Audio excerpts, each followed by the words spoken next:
warahmatullahi wabarakatuh. Dipers ketemu lagi dengan gua Wendy Cagur di Dipods. Episode kali ini, sebelum kita ngobrol banyak dengan narasumber gua kali ini banyak cerita juga sebenarnya tentang hal ini gitu. Gua sudah kenal orang ini, udah berapa kali juga menyentuh tubuh gua dengan alatnya, dengan kebisaannya, dengan kepintarannya. Salah satu hasil dari karyanya adalah menorehkan wajah istri gua di dada gua. Sebelum kita ngobrol sama dia, gua kasih tahu dulu. Mungkin banyak juga orang yang nggak tahu kalau misalkan gua punya. Nah, ini.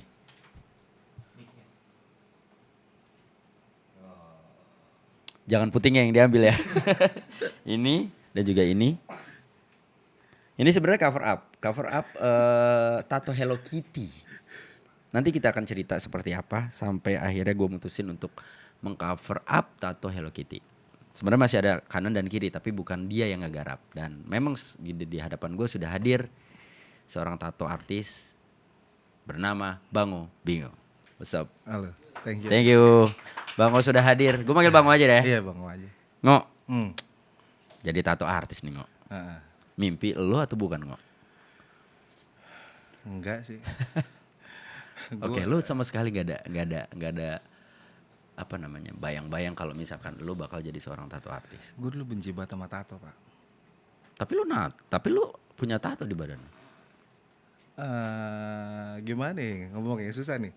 Dulu gue tuh Kenapa lu benci tato? Dari kecil gue ngelihat kakak gue di rumah tuh ditato. Oke. Masih yang sistem Lama lah. jadul lah pokoknya. Oke. Yang darah kemana-mana, tinta kemana-mana, nggak ada SOP lah. Oke. Terus dengan gayanya, maksudnya ya pada saat itu ya nato, pokoknya enggak lah, kriminal banget lah kayaknya. Yeah. Makanya gue nggak suka. Terus ngelihat, maksudnya kena juga sih brainwash, kayak misalnya orang yang tatoan itu pasti orangnya jelek, buruk, maksudnya perangainya dan macam-macam. Sempet nggak ada kepikiran gue buat ke situ sih, cuman seiring waktu pada saat gue udah, maksudnya gue suka gambar dari kecil, gue ngelukis, gue apa, sampai pas gue lihat kayaknya kalau ngelukis kayak di kanvas, di kertas gitu itu gampang gitu kayaknya, maksudnya ya Udah nggak ada tantangan lagi buat lo. bukan, kalau kita satu kali gores ya kelihatan hasilnya gitu loh. Kalau misalnya lo nato kan itu ketutupan sama tinta, bagaimana mungkin orang itu pada satu waktu itu gue lihat dengan tinta yang begitu banyak dia tetap bisa bikin garis lurus dan bisa ketemu dari ujung ke ujung. Kayak gitu. Nah itu baru di situ gue mikir emang susah ya. Pertamanya itu. Itu usia berapa? Lo inget gak? Yang pas kapan nih? Gue ngelihat nato. Gue nato tuh sepanjang, maksudnya itu selama gue bertumbuh dewasa tuh gue ngelihat, karena kakak gue tatonya banyak banget bro. Sekeluarga gue tatoan semua. Bokap nyokap? Oh enggak. Oke. Kakak gue. Oke. Om gue ya. Oke. Dari situ. Nah gue terus. Ketertarikan lu akhirnya? Gara-gara temen gue, jadi nggak tahu gimana, udah lama nggak ketemu gitu kan, tabrakan motor, nggak tahu gue nabrak teman gue sendiri. Oke. Terus tiba-tiba teman gue ngasih sounding gue kan, kalau ada temen lo yang mau nato kabarin gue ya, gue punya temen tukang tato katanya. Oke. Oh gitu, ya gampang. Gue nggak ada kepikiran apa-apa lah bro. Ya udah, tiba-tiba besok ada teman gue datang dari Bandung, dia kuliah di Unpad kalau nggak salah waktu itu. Oh, lo punya temen gak tukang tato? Kontan tuh besok abis malam gue nabrak. Jalan Tuhan tuh. Oke. Ada, gue telepon lah langsung. Datang lah gue nemenin dia nato. Gue nggak ada niat nato lo bro.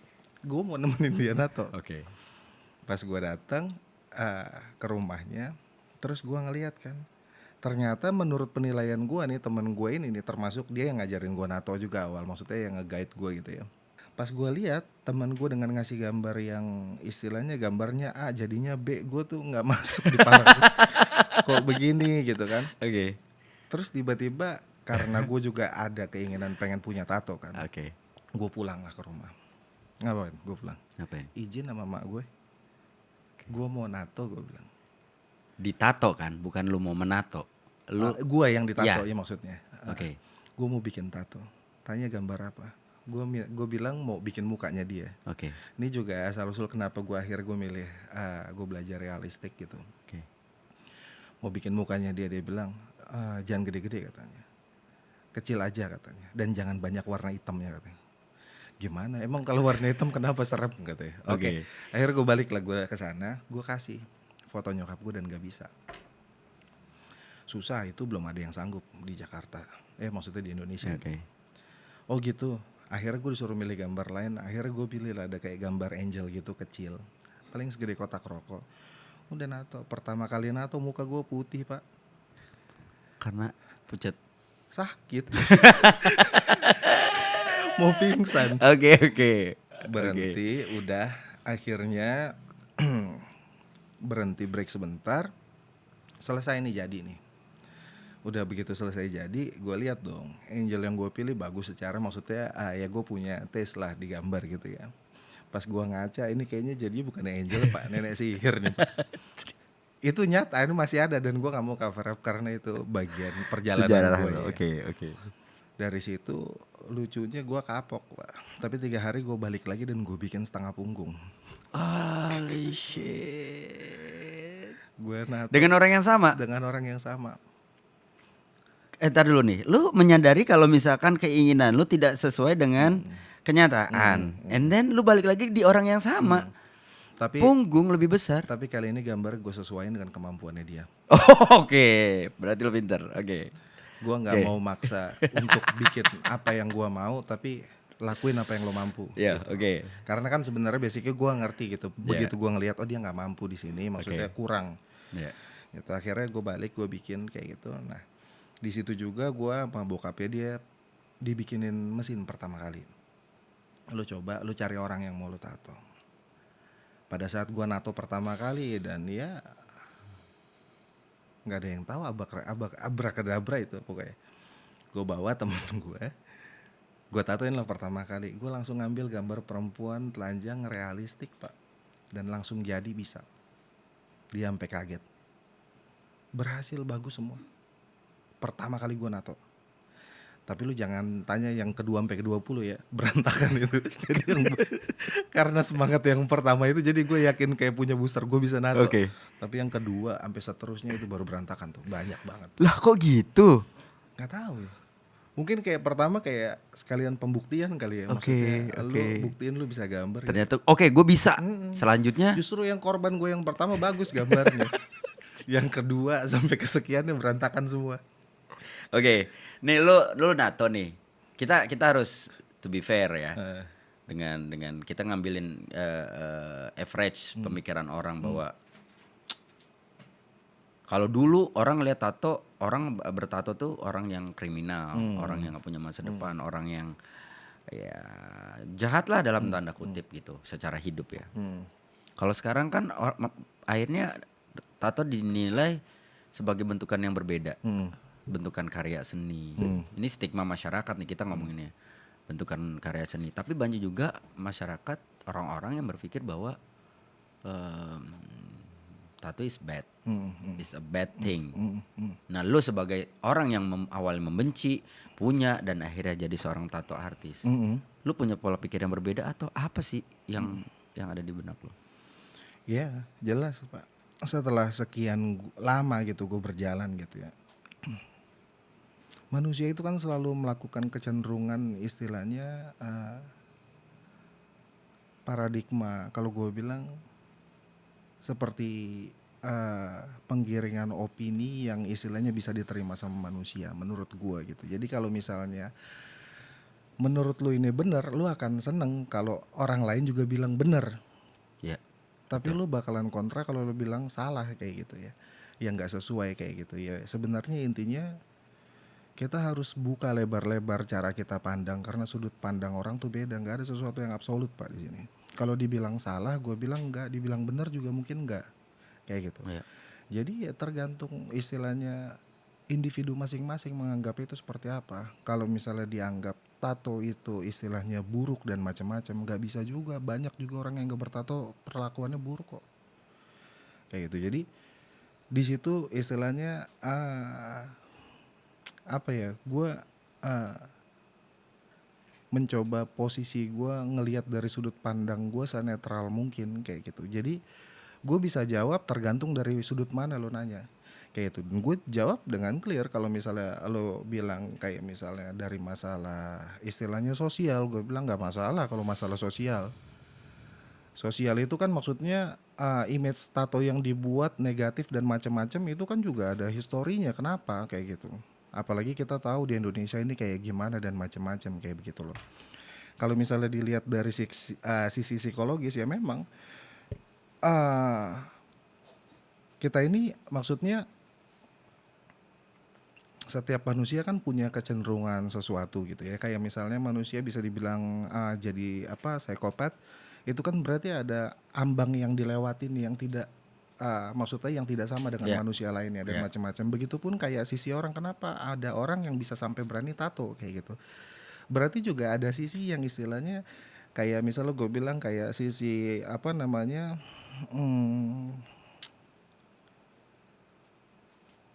pemberontakan dalam dirinya tuh lumayan besar. Jadi kadang dia juga nggak mau dibatasi dengan istilahnya sekat-sekat dan macam-macam. Tapi dia juga bukan orang jahat. Dia cuma pengen jadi dirinya dia, apa yang mau dia lakukan. Ya, betul. Dan itu nggak salah selama nggak merugikan orang. Tapi ada juga kan orang yang mungkin yang lu bilang tadi, dia membuat tato bentukan sebuah pemberontakan, entah mungkin terhadap dirinya, terhadap lingkungannya, terhadap orang sekitarnya, bahkan orang-orang yang dicintainya. Bisa jadi gitu kan. Tapi somehow ada banyak juga orang yang akhirnya menyesal mempunyai tato. Lu pernah ketemu gak dengan klien-klien seperti itu? Customer seperti itu? Gua kalau ketemu yang menyatakan menyesal karena punya tato enggak. Oke. Tapi kalau dia bilang nyesel gua karena salah nato jelek, iya.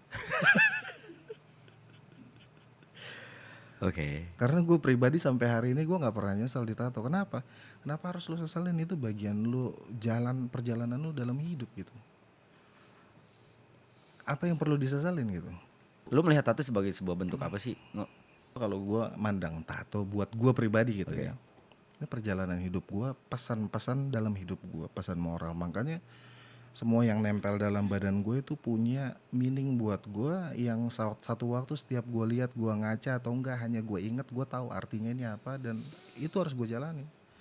Sama lah kayak semua tulisan yang ada di dinding lu nih. Anggaplah di dinding badan dan ini frame itu tato gue, kayak gitu aja. Jadi nggak miskonsep dengan apa yang lu torehkan di badan lu dengan apa yang lu lakukan. Akhirnya nggak ada yang miskonsep. Even yang kesalahan gue pertama nato pun akhirnya itu ada pesan buat gue, jangan jadi goblok lagi kayak dulu. Iya dong. Oke. Get it. Ya, paham gue, paham. Tapi memang tato edik buat gue. Buat lo sebagai seorang tato artis. Enggak. Dari klien-klien lu? Gue nggak bilang itu edik ya. BM. Kita ngomong real aja lah Pak. Semuanya takut sama sakitnya lah.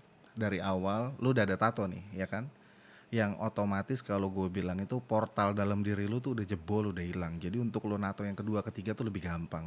Kalau pertama tuh kan lu mikir banyak tuh kan aspeknya, sosial, religius dan macam-macam, orang tuh apalah semua tuh lu pikirin jadi satu. Begitu lu udah nato sekali titik aja truk hilang semua tuh udah. Jadi untuk gambar yang kedua, ketiga, keempat, kelima itu udah nggak lost tuh, udah nggak ada portalnya lagi. Itu yang sebenarnya kalau menurut gue ya, bukan addicted. Kalau lo hitung-hitung udah berapa banyak tato yang lo buat? Nggak bisa dihitung. Tadi gue mau ngitung, cuman udah nggak sempet. Average lah, kita ngomong average lah. Nggak bisa Pak, di average.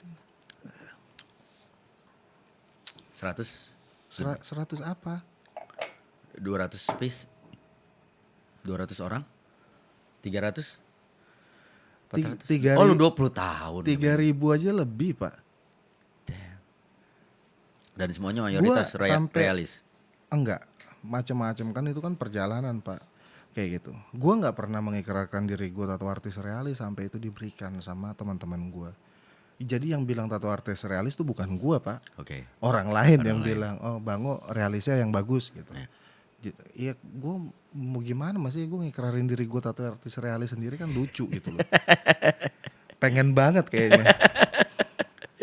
Gue sampai saat ini udah sering berkali-kali gue ngeliat, tatonya bagus bro, tato siapa ini, bener-bener demi Allah gue memang nggak ingat gitu. Lu Bang yang bikin? Hah? Udah berapa kali itu kayak begitu. Ini buat orang-orang yang mungkin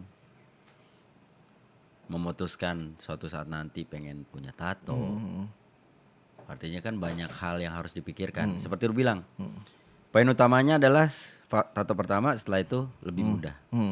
Karena izinnya udah dapet, perlawanan dirinya udah dapet, barriernya udah nggak ada gitu kan. Tapi sebenarnya apa yang harus dipersiapkan seseorang untuk get Tato. the very first time tato? Lebih kalau menurut gue sih lebih mikir untuk apa dulu. Oke. Apa? Kenapa lo mau ditato? Oke. Untuk apa? Efeknya apa? Hasilnya apa? Oke. Apakah itu membuat lo bahagia atau enggak? Kayak gitu ya. Karena kebanyakan yang namanya tato pertama itu kan orang, ya kita nggak usah naif, banyak yang keren-kerenan, ngikutin zaman. Ya memang tato itu udah masuk dari bagian lifestyle dari zaman sekarang. Iya gue tahu gitu. Cuman tapi akan lebih bijak kalau misalnya lu pikirin itu baik-baik, nggak asal-asalan. Karena apa ya? Ya itu kan nggak sementara gitu loh Pak. Maksudnya itu jalannya, maksudnya akan nempel terus. Nanti satu waktu pada saat besar anak lu akan tanya, ini gambar apa? Iya. Ini bagaimana gitu. Dan lu akan tua. Maksudnya ya jangan sampai lu malu lah sama tato lu itu gitu. Tapi kita ngomongin balik lagi ke masalah lu sebagai seorang tato artis. Dulu seingat gua lu ngerjain gua hitungannya per jam nih. Per jam sekian. Ketika break matiin jamnya, kita ngerokok, habis itu lanjut lagi, mulai lagi stopwatchnya. Iya. Ibaratnya gitu. Dulu sekarang masih per jam. Enggak. Hitungannya berarti sekarang per Per desain. desain aja, asal jeplak aja. Bukan asal jeplak, asal gitu. Maksudnya ya semua udah gue hitung. Udah hitung kan. Oke. Jadi gue langsung gue kasih total sekian gitu. Kenapa salah satu pertimbangannya lo akhirnya jadi per desain? Jadi gini Pak, gue kadang-kadang gue kan juga pernah ditato gitu, ngerasain ditato tuh ya. Itu nggak enak banget Pak, lu sambil ditato, kalau kira-kira lu sambil kalkulasi ini masih berapa lama lagi, gue harus Betul. nambah duit berapa lama lagi. Betul. Jadi sambil lu nahan sakit, sambil lu mikirin biaya, sambil mikirin apa, itu kayaknya nggak enak Pak. Oke. Dan ditambah lagi mungkin di Indonesia belum familiar masalah hitungan per hour gitu ya. Iya. Jadi masih banyak orang yang curiga, ntar dilama-lamain, Betul. ntar di apa dan macam-macam. Daripada ribet ngurusin itu semua dan macam-macam, dan kasihan juga si customer gue gitu ya. Akhirnya gue kan udah sering nato nih Pak, gue udah bisa kalkulasi nih kira-kira berapa lama selesainya gitu ya. Misalnya kalau misalnya gue bilang oh ini kurang lebih 3 jam nih selesai nih kayak gitu. Ya udah langsung gue kasih harga aja, misalnya 3 jam, cuman gue nggak bilang per jam. Misalnya gue langsung gue kasih harga misalnya 3 jam gitu ya. Udah dia jadi pas sambil ditato udah nggak mikir apa-apa lagi, pokoknya duit yang dia keluarin segitu. Kalau misalnya maksudnya ternyata lebih jamnya, ya udah resiko gue. Udah resiko. Ya borongan lah, sama kayak hari nama borongan lah ya. Persis. Oke. Nah kalau ini kan gue nggak tahu juga ya. Kalau kita ngomonginnya secara warna nih, katanya ketika kita cuma sekedar sharing doang nih, kalau misalkan kita menghapus tato, pertama itu udah pasti jauh lebih menyakitkan daripada bikin tatonya, betul nggak? Dibakar, laser ya. Oke. Dan itu nggak cuma cukup sekali. Nah, yang kedua, katanya ada urutan warna, yang paling sulit untuk keluar. Bukan urutan warna, base warna. Oke. Bukan sulit untuk keluar. Sulit untuk dihapus. Iya. Ya karena sensor mesin nggak bisa ngebaca. Karena mesin removal tato itu base-nya maksudnya kita kan nggak bisa ngarahin dia pas. Jadi dia ngebaca itu sensornya ngebaca warna apa, hitam poinnya. Makanya warna hitam lebih gampang dihilangin karena lebih jelas. Jadi dia ngebaca antara permukaan warna kulit dengan istilahnya batas garis tato itu lebih mudah. Makanya kayak sekali kita jalanin aja dia udah kayak otomatis langsung kena yang warna hitamnya. Oke. Nah kalau yang base warna biru kayak gitu ya, base warna biru itu agak berat. Satu karena biru mungkin partikelnya itu segala macamnya dia lebih kental dan nggak sepekat warna hitam. Mungkin kalau birunya mungkin biru gelap mungkin masih bisa, cuman agak susah dan macam-macam. Makanya kan untuk ngilangin tato itu yang sampai sekarang yang masih paling efektif benar-benar bisa bersih itu hilang itu warna hitam. Selebihnya dari itu kayak warna merah, kuning, biru, hijau itu masih agak susah. hilang kelihatan, cuman tetap masih ada bekas ya. Kenapa? Karena itu tadi mungkin kalau menurut gue yang gue lihat gitu ya, sensornya agak sulit untuk ngebaca istilahnya ini bagian yang harus Hilangkan. dibakar gitu. Oke. Kalau proses beberapa kalinya, kenapa ada beberapa kali ya, kalau satu kali dihantam proses ya jebol, rusak kan. Kita nyari maksudnya ngeluarin tinta tapi harus kulitnya nggak rusak, jadi itu harus butuh berkali-kali. Oke. Gue udah kayak tukang hapus tato padahal gue nggak hapus tato. Nggak, ini kan sekedar informasi aja kok. Maksudnya apa namanya? Artinya kan bisa jadi juga salah satu pertimbangan juga kan. Ketika lu memutuskan untuk tato pertama kali, kalau lu masih semi ragu-ragu, ya berarti kan lu suatu saat mungkin bisa aja gue dihapus nih. Kayaknya gue harus milih warna aman dong. Oh, iya, betul iya, gak? iya, iya. Gitu. Ini sekedar informasi aja. Ya mungkin ini terjadi juga sama gue kali ya. Tapi gue nggak tahu lah. Tapi kita ngomongin juga ke bagian-bagian yang sakit dan tidak sakit nggak? Oke, terus? Katanya cewek sama cowok beda. Beda lah pak. Lebih kuat cewek katanya. Iya dong. Lebih kuatnya apa ya dulu nih maksudnya? Lebih kuat nahan sakit. Gini, yang pernah gue baca ya pak, bukan nahan sakit pak, Oke. Jadi yang betul apa? nahan nyeri. Toleransi rasa nyeri antara tubuh perempuan sama laki-laki yang gue baca itu lebih istilahnya kuat itu perempuan, karena memang perempuan udah didesain mungkin dari sana ya buat itu. Kayak mereka dapat istilahnya datang bulan dan macam-macam itu sakit pak. Mereka lahiran apa mungkin udah didesainnya kayak begitu. Cuman bagi gue sebenarnya balance pak. Perempuan kuat nahan nyeri tapi dia nggak cukup punya banyak stamina seperti laki-laki. Laki-laki nggak kuat nahan nyeri tapi punya banyak stamina, makanya dia stamina yang nahan kan maksudnya. Makanya kalau kita mau nato suruh fit Oke. supaya kita kuat nahannya gitu. Tapi ada juga yang minum kan katanya. Banyak. Tapi itu efeknya sampai Maksudnya minum gimana nih? minum alkohol. Biar sebenarnya pengennya ngerasa nggak sakit. Tapi katanya Nggak jadinya ngaruh. malah bleeding. Nggak ngaruh pak. Bleeding nggak sih? Ya bleeding lah pak. Lo ya sekarang badan lu, darah lu harusnya kadarnya normal. Tiba-tiba lu kalau minum alkohol jantung lu ada perubahan detak jantung nggak? Iya. Ya udah. Jadi memang disarankannya clean. Kira-kira Absolutely alkohol terus ada pengaruh nggak buat ke darah lo? Ya ada lah semua. Kayak gitu. Sebenarnya kalau dibilang pengaruhnya maksudnya buat tato dan macam-macam, kita nggak tahu karena itu tergantung dari metabolisme si orang itu sendiri. Kalau hidupnya dasarnya sehat sih sebenarnya bagus-bagus aja mungkin bisa gitu ya.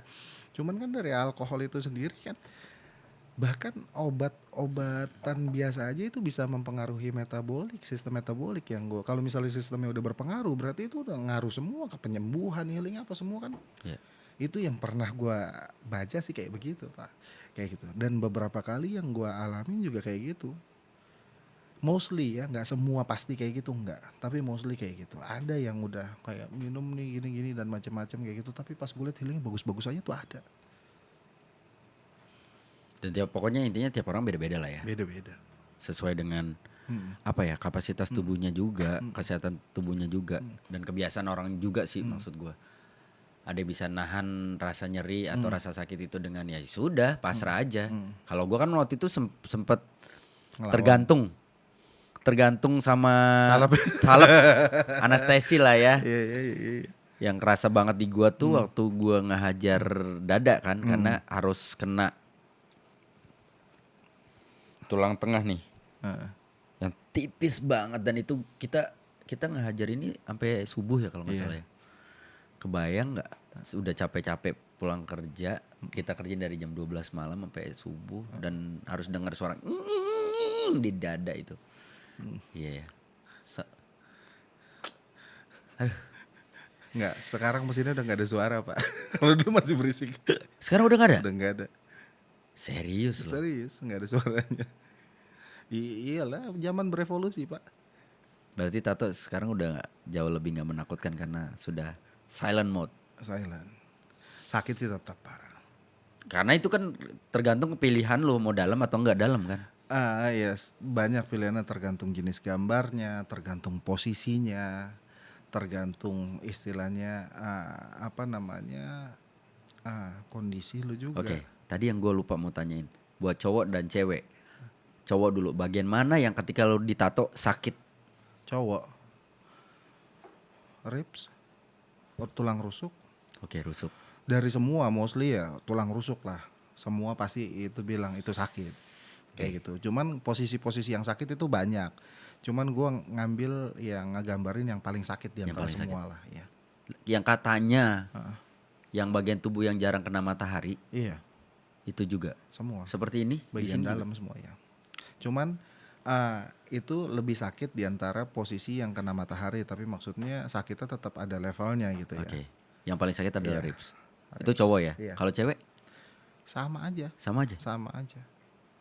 Sebenarnya ya basicnya sama aja, cuman karena cewek itu lebih jaim kali ya kalau ditato ya. Ya paling dia kalau nato yang gue bingung nangis menangis tapi selesai. Kalau cowok nangis enggak, tau-tau give up, lanjut besok.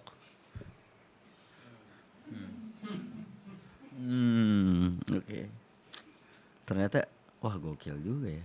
Gue baru untungnya gue mungkin karena tato gue juga kecil kali ya, nggak besar Gede ya. itu pak, Iya, enggak iya. pak. Tapi itu gue gede, nggak Pak. give up kan? Gue lupa deh. Gue Enggak. give up sih, nggak ya? Enggak. Rantru lah ya kita ya. Bukan, maksudnya itu porsi wajar lah, kayak misalnya kalau misalnya kita udah jalan 3 jam, 4 jam gitu, terus kita istilahnya off dulu, nanti buat lanjut minggu depan itu normal. Kalau give up tuh benar-benar istilah ini masih bisa buat lanjut atau masih ada mungkin buat selesai, tapi lu udah enggak, gua udah nggak kuat.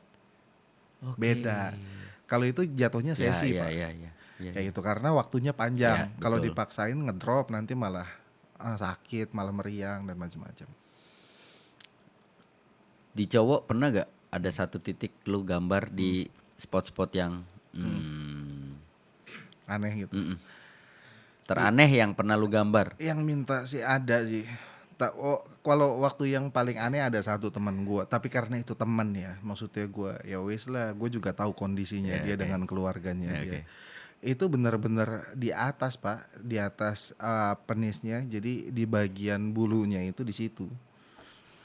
Karena dia takut ketahuan orang tuanya, tapi pengen banget. Tolong ya udah, oke lah, gua tahu. Tapi setelah dari situ, sampai dari kemarin berapa kali. Posisinya ngacung dong. Ya enggak lah pak, kalau nggak aku sentil lah. Pak, ini sorry nih Pak. Kalau dalam kondisi tertidur kan ya, bukan lagi berdiri gitu ya. Bukannya bekerut Pak. Oh bukan di batangnya, Oke. di atasnya yang pas di posisi jambinya itu loh pak. Oh shit, gue Kalau di kirain situ juga gue nggak batangnya. mau pegang-pegang, mau ngapain pak? Anjrit. Makanya gue bilang anjrit. Oke, di atasnya. Di bawah pulser persis. Pokoknya ketutup celana. Ketutup, ya justru dia nyari yang ketutup celana biar nggak ketahuan. Oke. Gitu loh. Gambarnya apa? Sayap kelelawar. Oh keren. Sayap kelelawar ya ya ya. Tapi itu enggak banget sih pak. Berapa kali juga. Apa filosofinya? Lu sempet nanya gak? Kenapa pengen sayap Gue udah kelelawar? nggak pengen nanya biar cepet selesai aja pak. Untung karena temen gue aja. Iya juga bener-bener. Kalau cewek sih sering, kalau Oke. cowok yang jarang. Cewek di mana? Yang paling bikin lu deg-degan? Kalau deg-degan nggak ada gue pak, gue biasa aja sama Biasa maksud- aja. ah. Oke. Di kelamin berarti pernah? Cewek Kalau di kelaminnya Iya, nggak Pak. nyerempet ya. nyerempet ya? Kalau yang paling aneh itu di pinggir lubang anus pak, karena lubang anus ya pak. Ngapain? Tapi gue pakai masker kok. Ah iya bukan masalah pakai masker, tapi kan lu ngeliat. Lu kan ngeliat terowongan Casablanca dong. Iya, di situ. lihat Iya. lah. Iya iya iya. Iya lihat. Iya iya. Ya iya. itu dia. Ya, gua, Oh. motivasinya ya mungkin ya buat Batam kita nggak tahu. Cowok cewek. Cewek. Yang bener itu gue harus buka bener baru bisa. Karena kan lo tahu harus di stretch kan. Iya. Kayak gitu. Cewek cowok. Sorry. Orang Indonesia atau luar? Indonesia. Damn. Indonesia lah, rata-rata Indonesia banyak kan. Kayak gitu. Jadi ada yang gak seindah dilihat. Berapa lama ngerjain tuh? Enggak, cuman Gambar apa? sejam. Bintang. Oh bintang biar dijajarin sama matahari. Iya. Oh god. Ya. Aduh, gua nggak kebayang sih.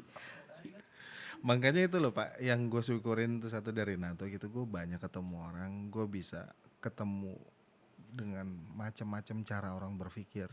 Gue belajar banyak banget, benar-benar belajar banyak gitu. Jadi kadang-kadang gue ketemu orang nggak perlu sampai beberapa kali untuk kenalin orang. Kadang satu kali ketemu aja gue bisa langsung oke, gue tahu nih orang bagaimana gitu. Kayak Ya. udah ada guidance gitu karena ya sering berulang-ulang ketemu. Dan gue kalau di tato tuh kan bukan kayak gue pegawai di toko ya beli apa selesai pulang, enggak kan. Kalau tato kadang-kadang gue harus nampung cerita dia Iya, semuanya dan betul. macam-macam. Jadi chemistry-nya ada pak. Iya. Ya itu sih Ya, yang ya, ya. Ya sekarang lu oke, lu sekarang udah jadi tato artis gitu. Tapi kalau sedikit flashback, cita-cita lu sesungguhnya mau jadi apa? arsitek pak. Arsitek. Cuman apa namanya? Jadi banyak sebenarnya cita-cita gue semua tercapai sih pak, walaupun nggak secara bersertifikat dan nggak secara berijazah gitu, karena memang gue nggak punya ijazah gitu kan. Dulu gue cita-cita gue awal kecil gue mau jadi arsitek yang paling pertama gitu ya. Tapi gue nggak tahu hidup gue ngebawa jalannya ke situ, walaupun gue harus mampir-mampir di mana-mana dulu. Arsitek, terus ya gue badung lah dan macam-macam. Tapi kan basicnya gue emang suka gambar nih dari kecil. Karena yang gue tahu arsitek itu tukang gambar, hanya itu gitu ya. Gue nggak tahu tuh arsitek gambar apa juga gue nggak tahu. Gambar sampai satu waktu gue ngerti, wah arsitek istilahnya erat sama hitungan. Tadinya gue taunya gitu. Akhirnya gue ya gue nggak mampu buat berhitung karena gue punya istilahnya kesulitan dalam berhitung karena gue ada disleksia pak. Makanya gue sekolah nggak naik-naik karena susah matematika pak. Oke. Kayak gitu. Nah makanya udah Badung akhirnya gue milih lah desain grafis pak. Waktu itu gue nggak bisa komputer. Sampai gue keluar sekolah itu gue SMA gue cuma 6 bulan kali ya. Akhirnya gue keluar, tapi gue bersyukur karena gue keluar gue banyak mikir gitu. Gue putusin ya apa yang bisa gue lakuin di depan nanti kalau gue nggak punya basic apa-apa gitu. Akhirnya gue belajar komputer pak. Belajar komputer yang konyolnya gue bukan belajar desain grafis, belajar IT gue. Jadi beberapa kali kerja di jaringan apa semua dan macam-macam sampai setelah gue ngerti gue baru belajarin software. Belajar software sampai akhirnya gue kerja sebagai desain grafis. Yang nggak lama sih, cuma 2 tahun. Nah di situ di desain grafis itu kerja sambil gua nato. Tapi natonya dulu belum dikomersilkan lah. Yeah. Kemana-mana tiap hari gua bawa alat tato pak. Gokil. Jadi kalau hari ini lu bilang gua mau nato, jadi lu nggak bisa kabur, gua udah bawa, ayo selesai nih. Gitu. Cuman gua dari dulu gua nato, gua nggak pernah dalam keadaan mabuk gua menato. Dan gue nggak pernah suka, maksudnya gue nggak pernah mau dibayar pakai minuman atau apa, nggak usah bayar, gue nggak masalah, gue tatoin aja udah yuk gitu. Nah terus sebelum gue jadi desain grafis gue sempet dulu belajar masalah software kayak, karena memang dulu gue seneng kan belajar software gitu, kayak buat gue sesuatu yang baru dari zaman C4D apa 3D Max, terus dulu juga Google SketchUp baru keluar apa semua gue belajar AutoCAD, terus Macromedia Freehand, banyak lah yang gue belajar gitu. Sampai waktu itu gue pertama kali bikin apa namanya untuk struktur, gue belum ngerti pak. Jadi dulu gue pikir itu arsitektur itu yang bikin gedung, gue belum tahu ada teknik sipil pak. Kayak gitu. Jadi gue nggak ngerti apa-apa. Gue taunya itu arsitek aja gitu. Gue bikinin lah gambar strukturnya apa buat teman gue apa, sampai dibikin tuh pertama kali. Makanya banyak juga yang nggak tahu orang gue ngerti ini sebenarnya dari dulu. Karena udah ketiban karena taunya bangun nato. Gitu. Padahal sebenarnya yang gue tahu agak lumayan lah, lumayan banyak gitu. Dan sekarang lu sudah mulai sedikit merambah ke bidang usaha itu di bisa dibilang apa ya kontraktor lah ya. Build something, furniture juga, terus juga bangunan gitu. Itu bentuk pelarian lu atau lu pelan-pelan pengen meninggalkan pekerjaan lu sebagai seorang tattoo artist? Enggak sih, kalau misalnya dibilang kalau bentuk pelarian sih enggak sih pak. Cuman gue ngerasa apa namanya, gue harus ya gue dikasih gift tuh banyak gitu. Kalau misalnya gue cuman Fokus di satu titik. Satu titik aja kayaknya gimana gitu ya. Udah lebih baik maksudnya sebisa mungkin gua kembangin ya gua kembangin kayak gitu. Ternyata pas datang ada kenikmatan yang beda Pak gitu. Kalau kita ngomong duit enakan atau Pak. Kalau Serius? duit ya, kalau ngomongin duit enakan atau gitu ya. Nggak punya banyak beban, resikonya juga nggak terlalu besar dan macam-macam. Cuman kalau kita ngomongin masalah kebahagiaan jauh Pak. Jauh lebih membahagiakan ketika lu Eh, apa istilahnya bersinergi dengan banyak orang kayak gitu, karena gue tahu gue banyak bisa ngelakuin untuk banyak orang, maksudnya bukan hanya 1-2 orang gitu kalau tato lu hanya satu ya, orang hanya personal. Tapi ketika lu ngelakuin bidang yang berbeda ini, jadi gue banyak nemuin lah, maksudnya sama kayak hal-hal yang sebenarnya nggak pernah masuk akal, kayak gue juga nggak pernah tahu, nggak pernah bisa mikirin, kayak misalnya gini lah, gue selalu cari tahu ya waktu walaupun udah dijelasin gitu ya dalam agama gitu. Kalau lo ngebantu orang, walaupun uang lo habis, tapi hati lo seneng dan lo nggak bisa dapetin itu dari apapun, dan itu nyata Pak.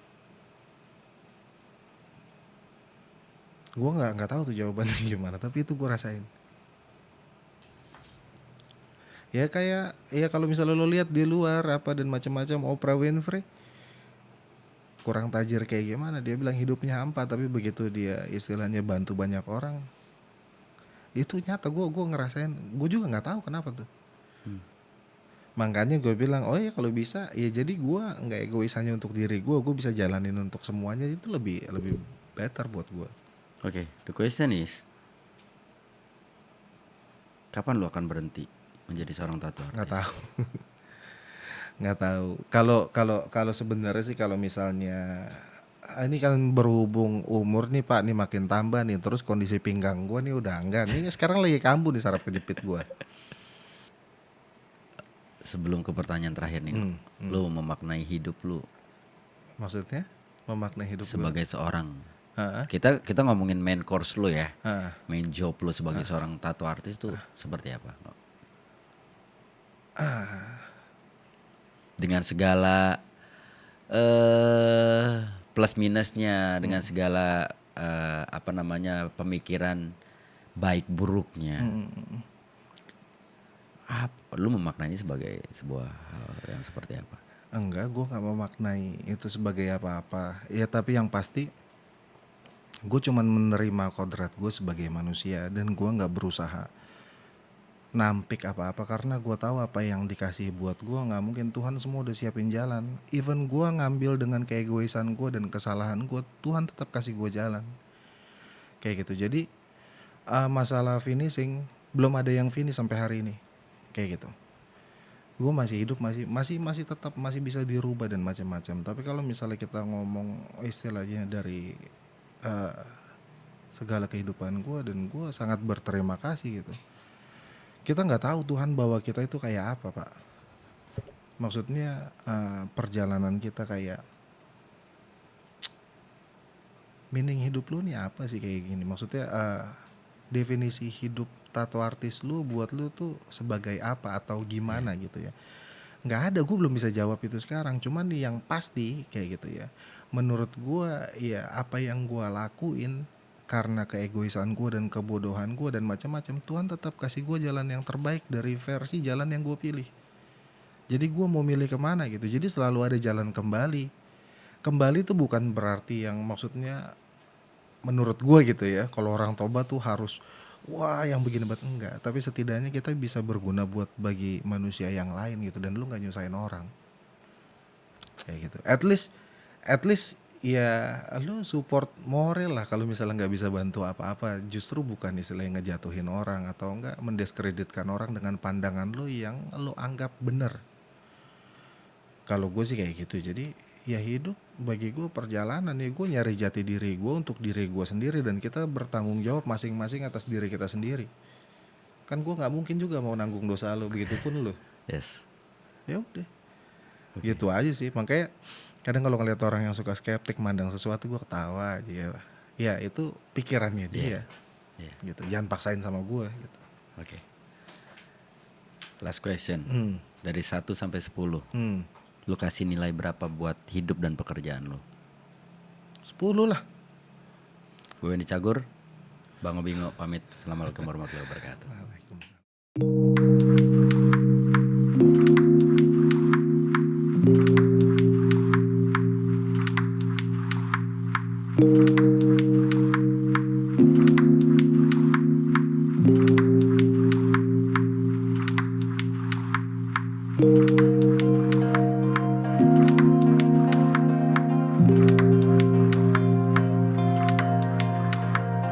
Thank